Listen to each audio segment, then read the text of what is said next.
I woke to the smell of damp earth and decaying leaves outside my window. It was still dark, but I knew it would be another overcast day in Seattle, the kind that makes you want to stay inside. My name is Emily, and I'd been living alone in this small apartment for months now. My grandmother's antique clock on the mantel ticked away with a soothing rhythm, while outside, the city's hum was growing louder. I got out of bed and shuffled to the kitchen to start the coffee. As I waited for it to brew, I noticed something strange. My mail had been stacked against the wall since yesterday.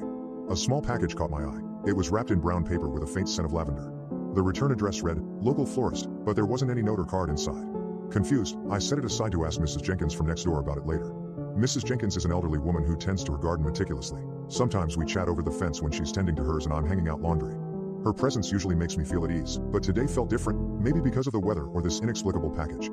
After a quick shower and some toast for breakfast, I decided to tackle the day.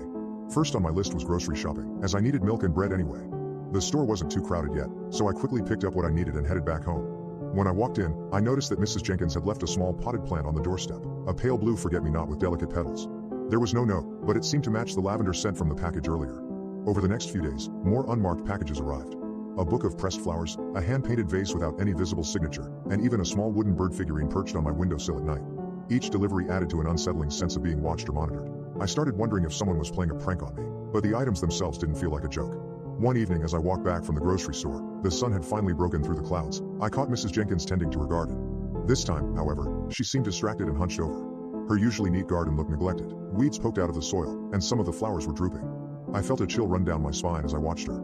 Something in her posture sent shivers through me. It was then that I noticed the blue forget-me-not plant on the edge of our property line had wilted overnight, its petals hanging limp like tiny, decaying fingers. That night, as I lay awake listening to the clock's steady beat and trying to make sense of everything, a faint whispering echoed through the vents.